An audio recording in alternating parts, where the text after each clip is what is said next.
আসসালামু আলাইকুম ভিউয়ার্স, এখন শুনবেন এইমাত্র পাওয়া আপডেট খবরগুলো। নাসিরউদ্দিন পাটোয়ারির পথসভায় ময়লা পানি ও ডিম নিক্ষেপ। দেশ পুনর্গঠনে নিজেদের প্রতিনিধি ভোটের মাধ্যমে নির্বাচিত করতে হবে জানিয়েছেন তারেক রহমান। আমরা দেশ ও জাতিকে আর টুকরো টুকরো করতে চাই না জানিয়েছেন জামায়াতের আমির। যারা নির্বাচন বানচাল করতে চায় জনগণ তাদের প্রতিহত করবে জানিয়েছেন আমির খসরু। পর্যাপ্ত খেলার মাঠের অভাবে তরুণ সমাজ বিপদগামী হচ্ছে জানিয়েছেন মির্জা আব্বাস। তারা ইসলামের লেভেল লাগিয়ে আমাদের ধোঁকা দিয়েছে জানিয়েছেন রেজাল করিম। নাসিরউদ্দিন পাটোয়ারির পথসভায় ময়লা পানি ও ডিম নিক্ষেপ। জাতীয় নাগরিক পার্টি এনসিপি মুখ্য সমন্বয়ক ও ঢাকা ৮ আসনের প্রার্থী নাসিরউদ্দিন পাটোয়ারির নির্বাচনী প্রচারের পথসভায় ময়লা পানি ও ডিম নিক্ষেপের ঘটনা ঘটেছে। শুক্রবার সন্ধ্যায় রাজধানীর সিদ্ধেশ্বরীর গোল্ডেন প্লাজা গলি এলাকায় এ ঘটনা ঘটে। এ ঘটনায় নাসিরউদ্দিন এবং তার সঙ্গে থাকা নেতা কর্মীরা সবাই অক্ষত আছেন। ঘটনার পর দ্রুত কর্মসূচি শেষ করে তারা পরিবাগ এলাকায় চলে যান।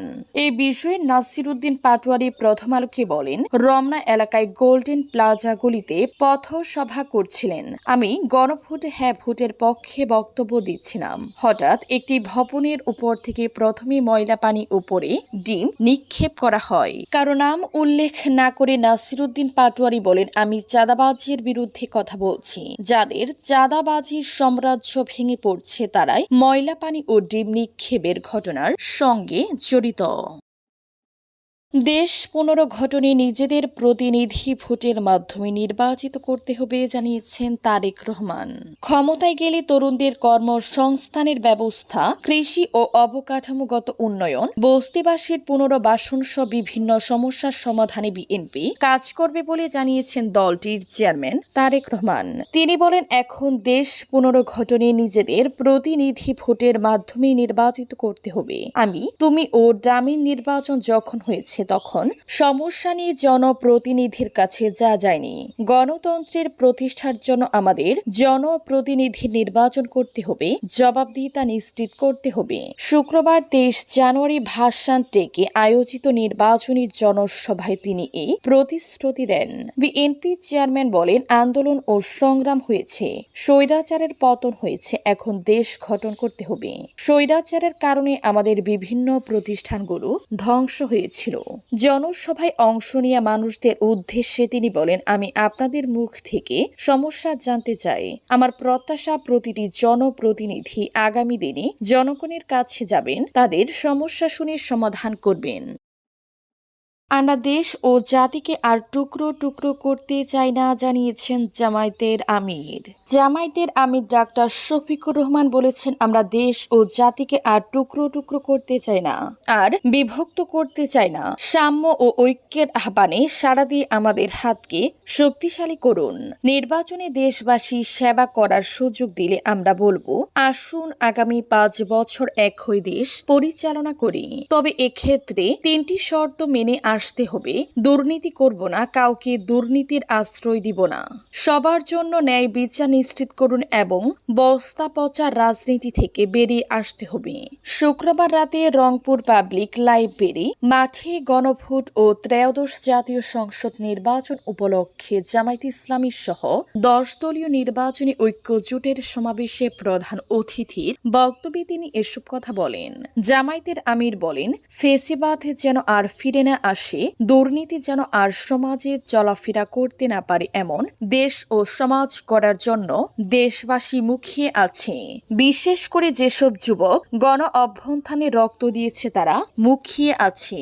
আমরা তাদের কাছে ওয়াদাবদ্ধ, তাদের আকাঙ্ক্ষা পূরণে যতদিন লড়াই চালিয়ে যেতে হয় আমরা প্রস্তুত। এই লড়াই থাকবে না, এই লড়াই তখনই পূর্ণতা পাবে যখন জনগণ ও যুব সমাজের আকাঙ্ক্ষা পূরণ হবে।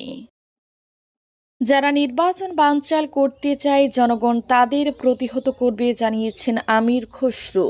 যারা ভোট ইঞ্জিনিয়ারিং করে নির্বাচন বানচাল করতে চায় জনগণ তাদের প্রতিহত করবে বলে মন্তব্য করেছেন বিএনপি স্থায়ী কমিটির সদস্য আমির খসরু মাহমুদ চৌধুরী। শুক্রবার বিকেলে পতেঙ্গা এলাকায় ৪১ নং ওয়ার্ড চরবস্তি, বিজয়নগর, ফুলছড়ি পাড়া, নিজাম মার্কেট ও দক্ষিণ পাড়াসহ বিভিন্ন এলাকায় গণসংযোগ করেন। এ সময় বিপুল সংখ্যক নেতাকর্মী, সাধারণ জনগণ, নারী, তরুণ অংশগ্রহণে জনসমুদ্র পরিণত হয়। আমির খসরু বলেন, জনগণ আজ উৎফুল্ল, আনন্দিত।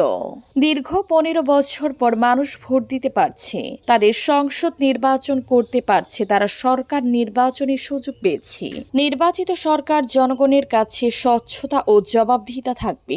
সবচেয়ে বড় আনন্দ, বাংলাদেশে গণতন্ত্র ফিরে এসেছে, জনগণ তাদের মালিকানা ফিরে পাচ্ছে।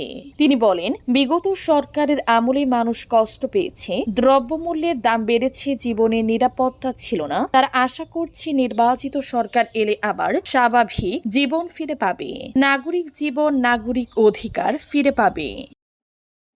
পর্যাপ্ত খেলার মাঠের অভাবে তরুণ সমাজ বিপদগামী হচ্ছে জানিয়েছেন মির্জা আব্বাস। বিএনপির স্থায়ী কমিটির সদস্য ও ঢাকা ৮ আসনে দল মনোনীত ধানের শীষের প্রার্থী মির্জা আব্বাস বলেছেন, পর্যাপ্ত খেলার মাঠের অভাবে তরুণ সমাজ বিপদগামী হচ্ছে, মাদক সহ সোশ্যাল মিডিয়ায় আসক্ত হয়েছে। শুক্রবার বিকেলে রাজধানীর আরামবাগে প্রীতি ফুটবল ম্যাচের উদ্বোধনী অনুষ্ঠানে এসব কথা বলেন তিনি। মির্জা আব্বাস বলেন, বর্তমানে দেশের খেলাধুলার অবস্থা খুব তলানিতে। বিএনপি ক্ষমতায় গেলে খেলাধুলা নিয়ে আরো বেশি চর্চা করার ব্যবস্থা নেওয়া হবে। সাংবাদিকদের এক প্রশ্নের জবাবে তিনি বলেন, কোনো প্রতিশ্রুতি দিব না, প্রার্থীরা নির্বাচন আসলে নানান রকম প্রতিশ্রুতি দেয়। তারা ইসলামের লেভেল লাগিয়ে আমাদের ধোঁকা দিয়েছে জানিয়েছেন রেজাউল করিম।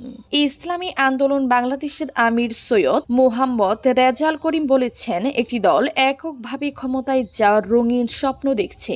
তারা শরিয়া অনুযায়ী দেশ পরিচালনা করবে না, তারা ইসলামের লেভেল লাগিয়ে আমাদের ধোঁকা দিয়েছে।